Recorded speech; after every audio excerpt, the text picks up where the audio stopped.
Provérbios, capítulo 2.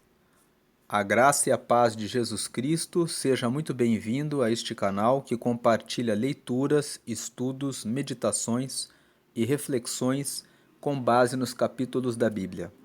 Hoje é dia 3 de abril e nós estamos começando a quarta série sobre o livro de Provérbios. Nós gravamos no mês de janeiro uma série de Provérbios 2024. E nesta série, que foi feita no mês de janeiro, nós gravamos 60 vídeos, cada um em torno de 30 a 45 minutos, comentando capítulo por capítulo do livro de Provérbios. Então, se você tem interesse em ter uma visão de Provérbios como se fosse um treinamento em aulas, você pode acessar essa série, essa playlist que é Provérbios janeiro de 2024, janeiro 2024. No mês de fevereiro, nós gravamos a série 31 lições para a vida em Provérbios. Provérbios tem 31 capítulos. No mês de fevereiro, nós pegamos cada um dos capítulos e extraímos uma lição específica. E gravamos essa série, 31 lições para a vida, com base em Provérbios. No mês de março, nós gravamos uma série chamada 5 minutos de meditação em Provérbios. Nessa série, o objetivo inicial era gravar 5 minutos nos 31 capítulos, mas no decorrer do processo, nós fomos vendo que mais interessante e melhor para o aprofundamento nos estudos de Provérbios era organizar os temas de Provérbios, de tal maneira a tornar mais fácil a compreensão do livro de Provérbios. Então, acabou que essa série de 5 minutos em Provérbios tem vários vídeos que tem 30, 40, 50 minutos, mas o objetivo é focar em apresentar de forma resumida todos os temas para que quem estuda Provérbios possa ter um crescimento pessoal e um crescimento espiritual, profissional, no casamento, no relacionamento com os filhos, porque é isso que Provérbios trata. Agora, hoje é dia 3 de abril, nós estamos começando a quarta série de Provérbios, que é uma série de leituras. A gente vai fazer a leitura de maneira aberta e destacar alguns versículos. É uma perspectiva diferente de leitura. Nós vamos fazer simplesmente a leitura e aquilo que o Espírito Santo chamar a nossa atenção para que a gente faça um comentário um pouco mais aprofundado em relação a um tema, é o que nós vamos fazer. É uma leitura. Eu estou lendo aqui nesse exato momento e não fiz assim um esboço, uma coisa como nos 5 minutos de meditação em Provérbios. Se você quer estudar Provérbios com um roteiro que foi preparado, que foi estudado, que foi pensado, vá para as aulas de janeiro ou vá para os 5 minutos de meditação em Provérbios. Os 5 minutos de meditação em Provérbios está bem resumido. Tem um roteiro, tem os assuntos que são tratados em cada capítulo de uma forma organizada. Inclusive no link da descrição dos vídeos dos 5 minutos de meditação em Provérbios, no link, lá na descrição do vídeo, tem os pontos que cada capítulo fala. Agora vamos entrar na leitura de hoje. 3 de abril de 2024, nós vamos pegar o mês de abril e vamos meditar, capítulo por capítulo, da Bíblia para crescimento pessoal e desenvolvimento no relacionamento com Deus. Provérbios, capítulo 2, diz assim: Filho meu, se aceitares as minhas palavras e esconderes contigo os meus mandamentos, para fazeres atento à sabedoria o teu ouvido, e para inclinares o teu coração ao entendimento, E se clamares por entendimento e por inteligência alçares a tua voz, se como a prata a buscares e como a tesouros escondidos a procurares, então entenderás o temor do Senhor e acharás o conhecimento de Deus. O primeiro assunto que Provérbios capítulo 2 nos fala é sobre o temor ao Senhor. Essa questão do temor ao Senhor é uma questão que parece muito simples. É um assunto que parece muito fácil, mas as pessoas que estão na igreja, muitas vezes há 20, 30 anos, são pessoas que ainda erram em relação ao significado do que é o temor ao Senhor. E esses 5 primeiros versículos do capítulo 2 nos explicam o que é o temor ao Senhor. Muitas pessoas pensam que temor ao Senhor significa ter medo de Deus. Muitas pessoas pensam que temor ao Senhor significa que você tem que ter medo do inferno, ou que você tem que ter medo quando você faz alguma coisa errada de uma consequência grave que vai vir sobre você. Na verdade, o temor ao Senhor é o respeito ao Senhor. Assim como nós temos respeito por pessoas que nós prezamos, que nós temos consideração, são aquelas pessoas que nós pedimos conselho, são aquelas pessoas que nós procuramos. Pode ser um bom amigo, pode ser o nosso pai ou a nossa mãe, ou um tio, ou um primo, ou um parente, ou um pastor, ou um padre, ou um chefe na empresa em que nós trabalhamos, quando existe um grande líder, ou com os sócios que fazem parte da nossa empresa, nos nossos negócios, que nós percebemos que são pessoas que são inteligentes em resolver certos assuntos da vida. Assim como nós temos essas pessoas, nós devemos ter Deus como nosso amigo. Aqueles que conseguem comunhão com Deus. Só que conseguir essa comunhão com Deus não é uma coisa fácil. Muitas pessoas são difíceis de você acessar. Você não consegue acessar o presidente de uma multinacional com tanta facilidade. Você precisa ter o conhecimento de certas pessoas que tenham acesso a esse presidente para que você possa dialogar com ele. Para conversar com o presidente da República, você precisa ter certas posições para que exista um motivo para que você converse com ele.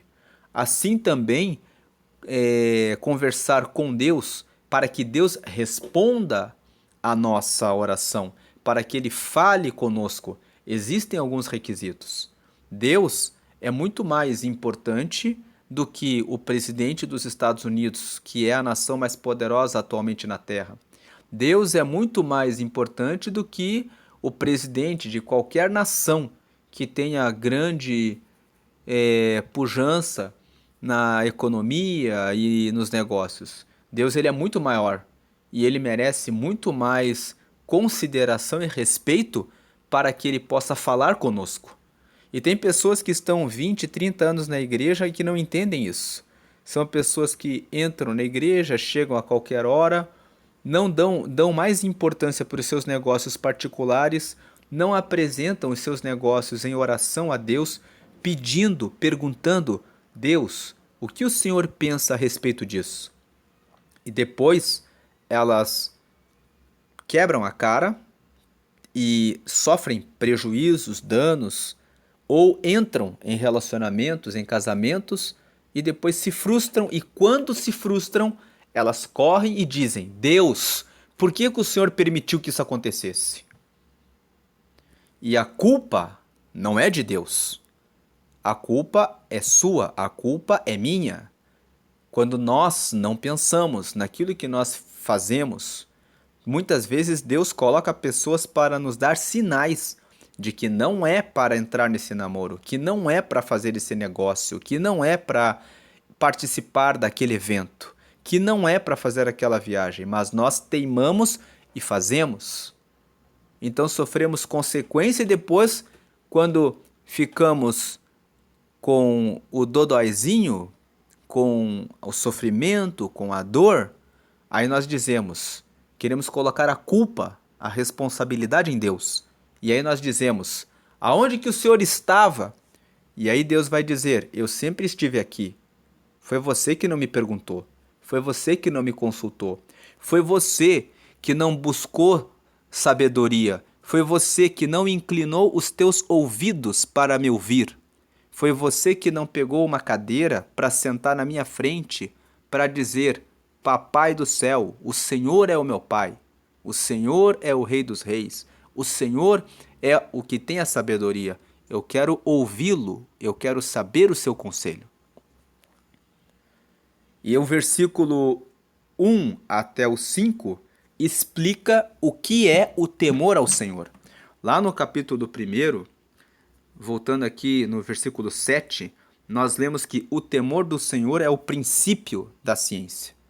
Os loucos desprezam a sabedoria e a instrução. Por que o temor do Senhor é o princípio da ciência? Ciência significa ter conhecimento a respeito das coisas. O temor ao Senhor, ou seja, ouvir a Deus, levar Deus em consideração em tudo que você faz em primeiro lugar, é o começo de você tomar decisões inteligentes, é o começo de você ter ciência sobre as coisas, é o começo para você conseguir ser bem-sucedido e ter bons resultados. O começo está em ter Deus como seu amigo. Deus, ele se coloca como Pai. Ele ofereceu o seu Filho Jesus para que todos os que recebem Jesus possam ter acesso a Ele, e Ele fala que eu sou o seu Pai, você é o meu Filho amado, eu quero estar com você, te dar conselho, te orientar, te ajudar, estar com você. Mas a pergunta é: você quer estar com Ele? Você quer ouvir o conselho dele? Ou você quer seguir o conselho do seu coração? Ou você quer fazer aquilo que você quer fazer como uma criança que você fala, não coloque o dedo na tomada porque você vai tomar um choque, mas a criança fala, mas eu quero ver como que é isso. Muitas vezes nós queremos agir como crianças. E quando nós agimos como crianças, existem consequências. Então, esses versículos aqui dizem: Filho meu, se aceitares, existe uma condicional. Você tem que aceitar, você tem que querer receber a palavra de Deus. Deus é diferente do diabo. O diabo, ele atravessa pessoas no seu caminho para te destruir. Mas Deus não é assim. Deus, ele está todos os dias disponível, todos os dias pronto para ouvir a todas as pessoas. Tanto que em João 3,16 está escrito: Deus amou o mundo de tal maneira que deu o seu Filho unigênito, que é Jesus, para que todo aquele que nele crê não pereça, mas tenha vida eterna. Deus abriu o acesso para todas as pessoas terem condições de falarem com ele. E o apóstolo Paulo, lá no livro de Romanos, no capítulo 8, no versículo 15, ele fala que nós recebemos o espírito de adoção de filhos, pelo qual podemos dizer Abba, Pai. Abba, Pai, é uma expressão que significa papaizinho, que significa paizinho. Ou seja, Paulo traz a revelação de que com a morte de Jesus nós podemos chegar até Deus chamando ele de paizinho. Deus deu esse acesso para nós. Mas ele vem e fala: filho meu, ele nos chama de filhos. Filhos, filho meu, se aceitares as palavras e esconderes contigo os meus mandamentos. Primeiro você tem que aceitar. Mas não basta aceitar. Você escuta o conselho, mas você vai cumprir o conselho? Você vai fazer aquilo que Deus quer que você faça? Se você esconder contigo os meus mandamentos, para fazeres atento à sabedoria o teu ouvido, ou seja, para inclinar os ouvidos a ele, e inclinar o coração ao entendimento. O versículo 3 fala: se você clamar por entendimento. Tem pessoas que não pedem, nós precisamos pedir. Em Mateus, capítulo 7, versículo 7, está escrito: pedi e dar-se-vos-á, buscai e achareis, batei e abrir-se-vos-á. Pois aquele que pede recebe, o que busca encontra, é o que bate, abrir-se-lhe-á. O texto nos fala que sempre que nós pedirmos alguma coisa para Deus, ele vai nos ouvir. No versículo 3 não é diferente. Ele fala que se você clamar por entendimento e por inteligência, você erguer a tua voz. Você tem que pedir entendimento e inteligência. E tem que pedir. Então, lá em Tiago, no capítulo 1, no versículo 5, está escrito: se alguém tem falta de sabedoria, peça para Deus. Peça, porém, com fé, em nada duvidando. porque aquele que duvida é como a onda do mar, que vai e vem e nunca se firma. Então, nós vemos que se você pedir por entendimento e por inteligência, erguer a sua voz, o Senhor certamente dará. Versículo 4: se como a prata a buscares e como a tesouros escondidos a procurares. Ou seja, é preciso buscar com toda a força, buscar o acesso a Deus, a comunhão com Deus, o relacionamento com Deus, a amizade com Deus. Pegar uma cadeira, colocar diante de Deus e dizer: Deus, eu estou aqui, porque eu quero. A tua palavra fala: se eu aceitar, e eu quero aceitar, eu quero ouvir, eu quero receber o teu conselho. Aí sim, e se você insistir, você buscar isso como tesouros escondidos, como a coisa mais valiosa e mais importante. Tem pessoas que ficam buscando riqueza, tem pessoas que querem acesso a algumas pessoas. Ah, eu quero muito ser amigo daquela pessoa lá. Tem pessoas que dão o sangue, dão tudo para poderem andar ou para conhecer um ídolo, um artista, uma pessoa.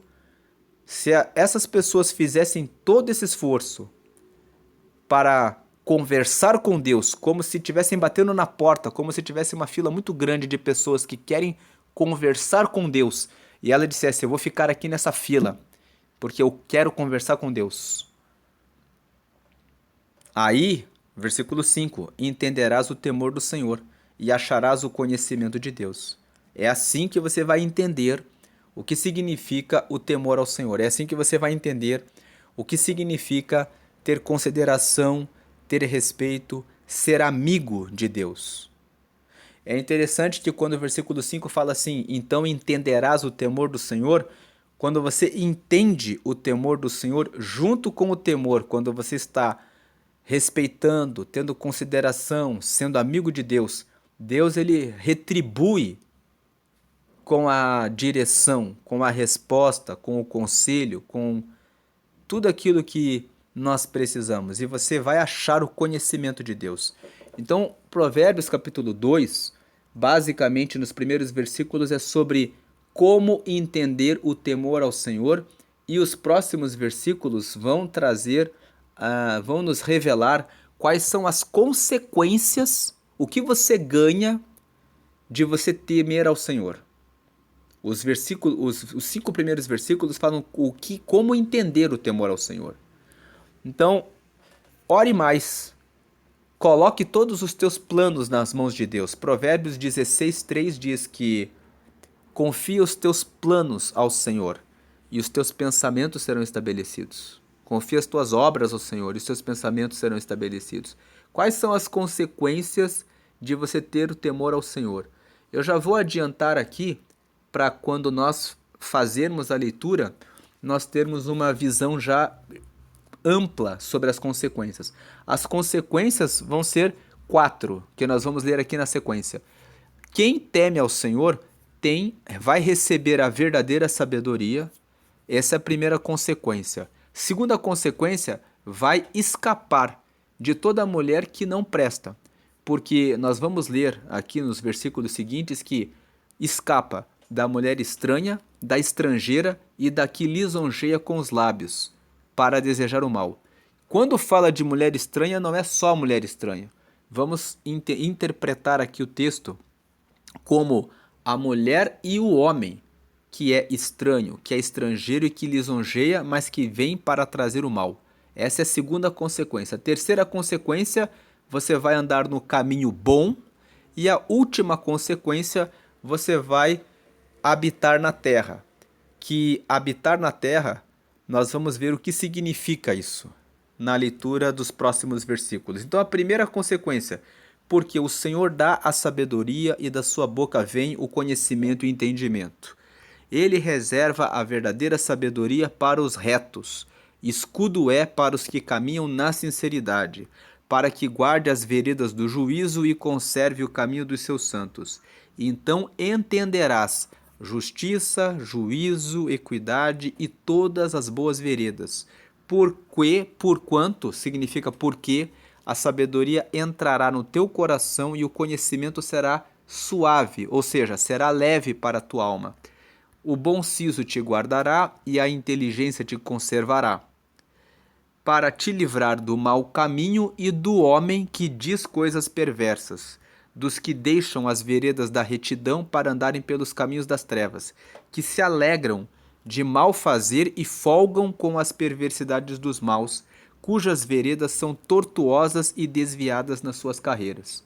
Então nós vemos aqui que dos versículos 6 até os versículo 15, nós vemos que porque vale a pena você temer ao Senhor, porque o Senhor é aquele que dá sabedoria. Ele simplesmente é o Criador dos céus e da terra, como está no livro de Gênesis, no capítulo 1. Então, se ele criou todas as coisas, ele sabe de todas as coisas. Da boca do Senhor vem o conhecimento e o entendimento. Então, a primeira consequência de quem teme ao Senhor é que vai receber conhecimento, sabedoria e vai encontrar o caminho da justiça, do juízo, da equidade. O conhecimento vai ser leve. De tanto, quem busca a Deus e busca sempre o conhecimento da palavra e vai praticando a palavra de maneira constante, vai ficando cada dia mais inteligente, vai ficando cada dia mais sábio, vai ficando cada dia mais capaz de resolver os problemas e as dificuldades da vida. E com isso vai ficando cada vez mais e mais pronto para fugir do caminho do mal. Essa é a primeira consequência de quem teme ao Senhor. A segunda consequência está no versículo 16. Você vai ser livrado da pessoa que não presta, para te livrar da mulher estranha e da estrangeira que lisonjeia com suas palavras, a qual deixa o guia da sua mocidade e se esquece do concerto do seu Deus, porque a sua casa se inclina para a morte e as suas veredas para os mortos. Todos os que se dirigem a ela não voltarão e não atinarão com as veredas da vida. Então a segunda consequência é essa. Está nos versículos 15 até o versículo 19, que falam, aliás, dos versículos 16 ao 19, que falam sobre a pessoa, sobre a mulher estranha, estrangeira e a que lisonjeia com suas palavras, porque são 3 tipos de pessoas aqui. Aqui fala de mulher, mas aqui na verdade nós temos que interpretar como a pessoa estranha.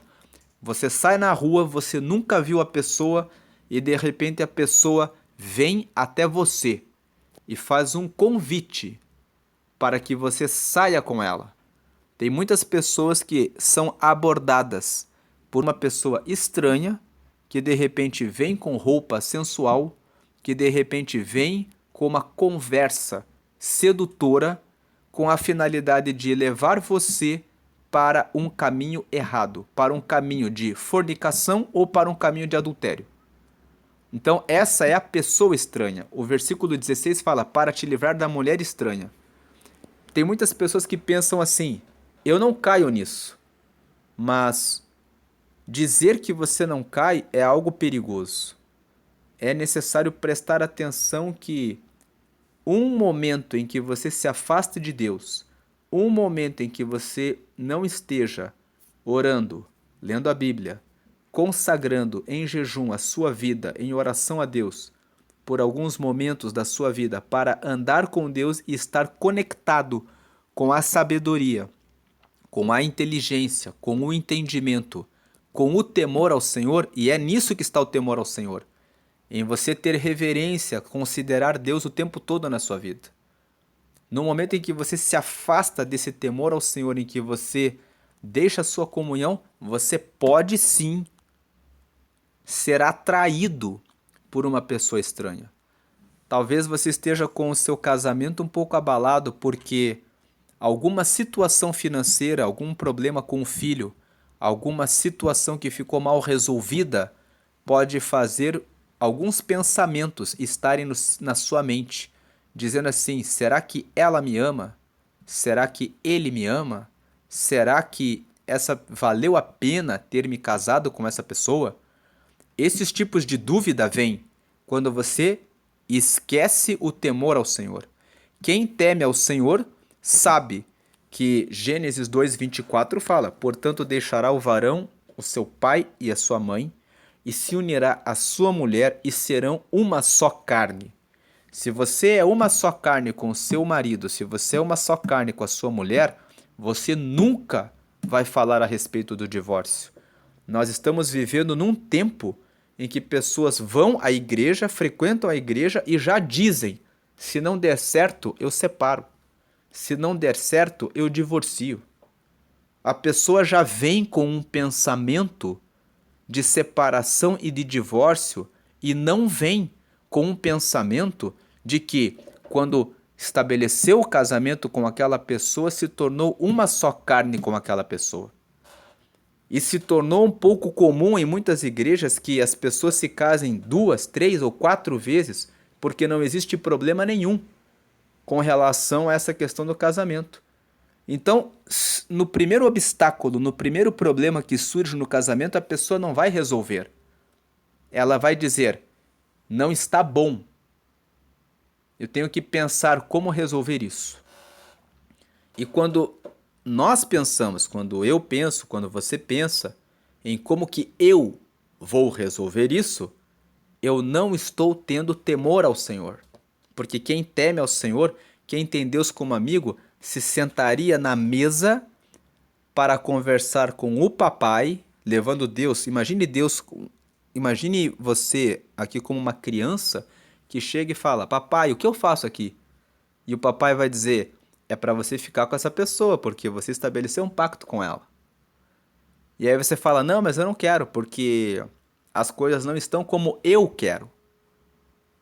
As coisas, na verdade, não têm que estar como eu quero. As coisas são como são. Os desafios da vida vêm para que sejam resolvidos.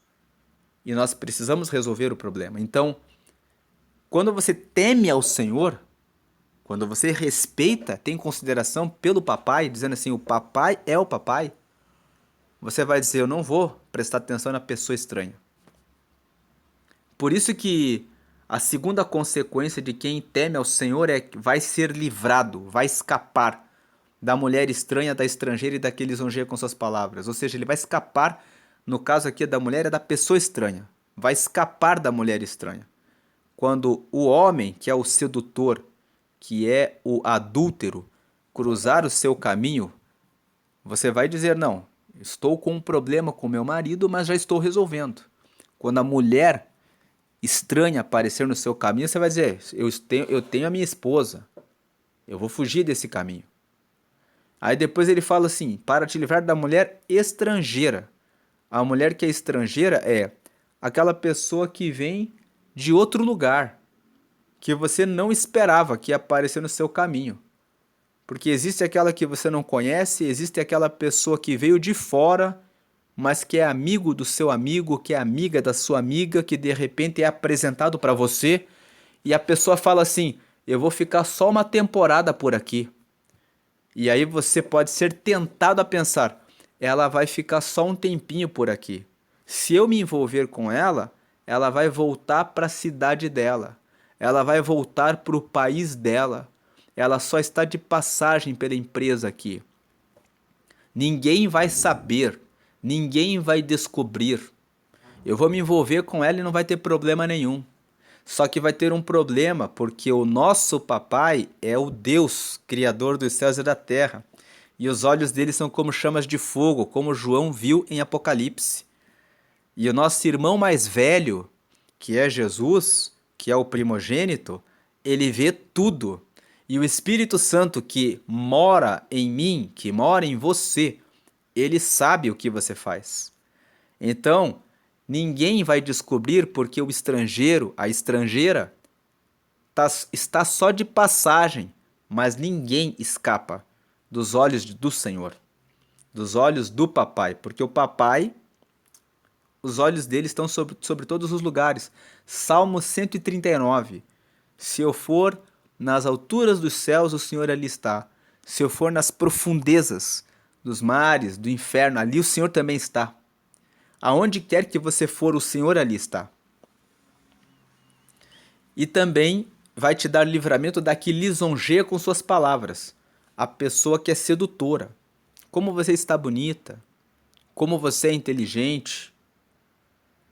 E aí depois essa pessoa que lisonjeia com as suas palavras é aquele tipo de pessoa que deixa o guia da mocidade, deixa a pessoa com quem estabeleceu um pacto num casamento e se esquece do concerto do seu Deus. O concerto aqui significa se esquece da aliança que tem com Deus.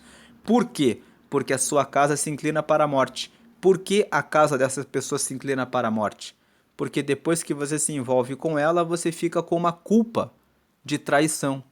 Tem pessoas que traíram os seus cônjuges e depois pensaram: eu vou guardar esse segredo.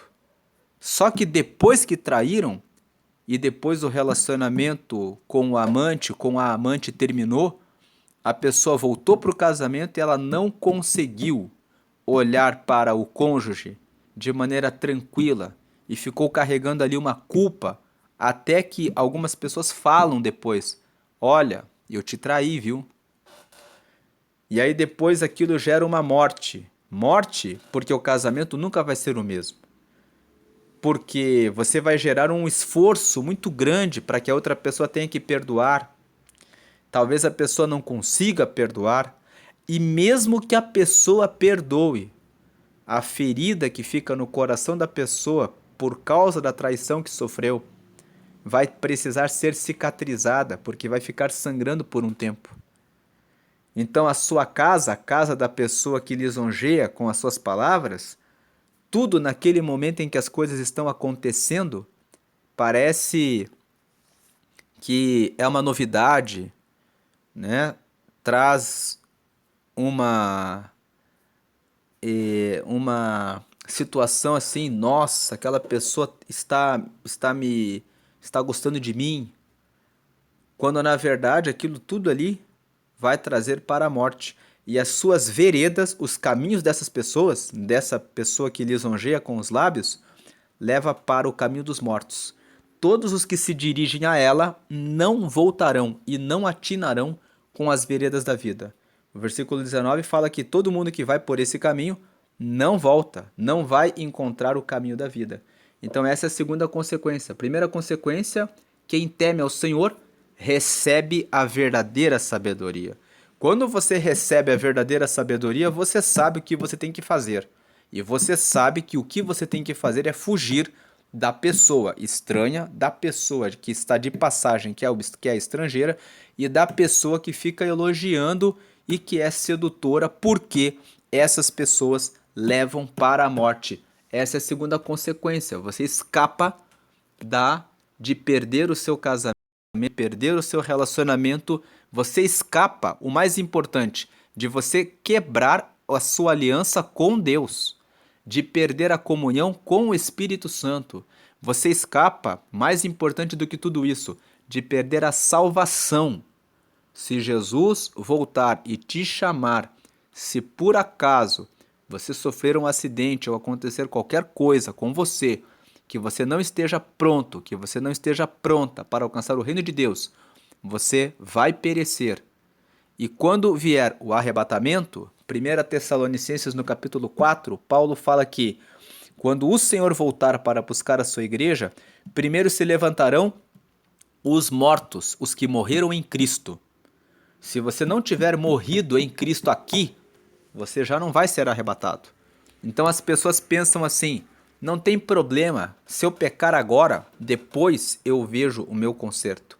Você pode dizer que você vai estar vivo amanhã? Depois que você for dormir hoje à noite, você acha que vai estar vivo amanhã? Eu não sei se vou estar vivo daqui a um minuto. Eu posso estar gravando esse vídeo e de repente sofrer um infarto ou qualquer coisa assim. Eu sou tão ser humano como qualquer outra pessoa. Você pode dizer e ter a certeza de que você vai ter a salvação se você caminhar no caminho torto, no caminho errado? Veja que o versículo 19 fala que todos os que se dirigem para ela não voltarão e não atinarão com as veredas da vida. Você pode cair e pensar: é só uma vez. Mas tem muitas pessoas que foram só uma vez e voltaram com HIV e passaram para o cônjuge. Então, você não sabe qual é o caminho quando você se envolve com a mulher estranha, com a estrangeira, com a que lisonjeia com seus lábios? Você não sabe. Mas se você tiver o temor ao Senhor, respeitar a Deus, considerar Ele como seu grande amigo, mais importante, como o papai, aquele que cuida de nós, você vai encontrar o caminho da vida. Terceira consequência está no versículo 20. Para que andes pelo caminho dos bons e guardes as veredas dos justos. Se você tiver o temor do Senhor, a terceira consequência, você vai andar pelo caminho dos bons. Você vai respeitar a lei de Deus, você vai respeitar os mandamentos, você vai fazer os seus ouvidos ficarem abertos para ouvir o que Deus tem para falar, você vai ficar com seu coração aberto para receber os mandamentos, você vai usar a sua boca e dizer: Deus, eu quero sabedoria, entendimento e inteligência. Você vai erguer a voz, pedindo por isso, e você vai buscar isso como tesouro escondido, como prata, como ouro. Você vai andar pelo caminho dos bons. Você vai guardar as veredas dos justos. Deus vai trazer a verdadeira sabedoria para você como primeira consequência. Na hora que você passar pela mulher estranha, pela que lisonjeia com os lábios e pela estrangeira, você vai escapar porque você tem o temor ao Senhor em primeiro lugar. A terceira consequência, você vai automaticamente, naturalmente, andar pelo caminho dos bons e guardar as veredas dos justos. E, por último, você vai habitar a terra, que diz o versículo 21 e 22, porque os retos habitarão a terra, e os sinceros permanecerão nela, mas os ímpios serão arrancados da terra, e os aleivosos serão dela exterminados. Habitar a terra significa que, quando você for morar em um lugar, você vai construir a sua casa naquele lugar e você vai se estabelecer. Então, quando você decidir que vai comprar uma casa, você vai conseguir comprar e fazer aquele lugar a sua casa. Quando você decidir que você vai casar com uma pessoa, você vai conseguir se casar com aquela pessoa e vai conseguir ter esse casamento próspero, feliz e abençoado. Significa que quando você estabelecer o seu relacionamento com Deus, você vai conversar com Ele, Ele vai te ouvir, Ele vai te responder. Você vai habitar no campo, vamos dizer aqui, na terra, no campo espiritual. Você vai ter o relacionamento com Deus agradável e você vai ter acesso a Ele com o Espírito Santo e alcançar as revelações de Deus, as iluminações para tomar as decisões certas. No campo financeiro, você vai habitar a terra. Quando você decidir abrir um negócio, você vai pedir o conselho de Deus. Ele vai te dar o conselho, você vai habitar a terra. Você vai ver a sua empresa sendo erguida, os pilares sendo levantados, a empresa crescendo e se desenvolvendo pouco a pouco, sempre, todos os dias. Quando você estabelecer que vai começar um namoro com uma pessoa, você vai estar na direção de Deus e você vai habitar a terra. Essa terra, que é a terra do relacionamento conjugal, vai ser próspera, você vai florescer nisso. Quando você decidir que vai ter um filho, Deus vai dar sabedoria e os seus filhos vão ser abençoados, vão ser como flechas na mão do arqueiro, como diz o Salmo 127, que bem-aventurado é aquele que enche a sua aljava deles, porque os filhos são como flechas. E os seus filhos não vão ser filhos que não têm conselho, porque você vai ter conselho, sabedoria e temor ao Senhor para ensiná-los nos caminhos do Senhor, nos caminhos certos, para que eles sejam pessoas prósperas e bem-sucedidas. Você vai habitar a terra quando você fizer um curso, uma faculdade, ou quando você decidir que você vai para um outro país para fazer um intercâmbio, para fazer um estudo, seja em qual país for. Você vai até lá, você vai colocar a bandeira e você vai se firmar nessa terra. Onde você for, você vai habitar a terra. Lá em Deuteronômio 28 fala que aquelas pessoas que se afastam de Deus construirão casas e não morarão nelas. Vão criar projetos e não vão ver os projetos sendo realizados. Então, quando o versículo 21 fala que os retos habitarão a terra, e os sinceros, aqueles que estão diante de Deus sem cera. A palavra sincero vem de sem cera. Os vasos quebrados são maquiados com cera. Coloca-se cera para esconder a trinca do vaso. Então aquele que está diante de Deus, ele vem sem cera. Ele mostra a trinca do vaso e se coloca diante do oleiro para que seja tratado por Deus para que consiga ter o seu conserto, a renovação do seu pacto, da sua aliança com Deus. Um dos segredos do temor ao Senhor é sempre confessar os pecados. Dizer a Deus: hoje eu pensei mal a respeito de tal pessoa. Eu olhei com malícia ou com lascívia para tal pessoa. Me perdoa, Deus. Mas muitas vezes as pessoas, elas olham com lascívia, com malícia e pensam: ah, foi só um pensamento. Mas dizer: Deus, me perdoa porque o meu pensamento foi por esse lado, e esse lado não agrada ao Senhor. Lá em Mateus, no capítulo 5, a Bíblia fala que se olhar com intenção impura para uma mulher, já cometeu o adultério. Então, ter essa percepção e já confessar o pecado e dizer: Deus, me purifica para que eu possa andar conforme o Senhor, é o que permite que se tenha comunhão com Deus. Mas as pessoas, elas buscam justificativas, dizendo muitas vezes que isso é praticamente impossível, que a santidade é praticamente impossível. A santidade, na verdade, depende do temor ao Senhor. Depende de você querer ou não estar com Ele. Agora, o contraponto está no 22. Porém, contudo, por outro lado, os ímpios, eles não vão habitar na terra. Pelo contrário, eles serão arrancados da terra. E os aleivosos serão dela exterminados. E tem muitas pessoas que frequentam a igreja, que estão há 20, 30 anos na igreja, que estão sendo arrancados da terra. Porque estão deixando o lugar da oração, da leitura da palavra, do temor ao Senhor, da consagração a Deus. Então, serão arrancados da terra, porque a palavra está dizendo: você será arrancado da sua terra, se você não tiver o temor ao Senhor. Porque a lei da semeadura estabelece que tudo aquilo que você planta é o que você colhe. Então, o capítulo 2, ele é um capítulo que fala sobre valorizar o temor ao Senhor. Explica nos primeiros versículos como que você tem, como que você entende o temor ao Senhor. E depois apresenta suas consequências. Você recebe a verdadeira sabedoria, escapa da pessoa estranha, da estrangeira e da que lisonjeia com a sua boca, anda no caminho reto e habita na terra. Essa é a leitura de Provérbios 2. Deus abençoe a todos. A paz de Cristo. Amém.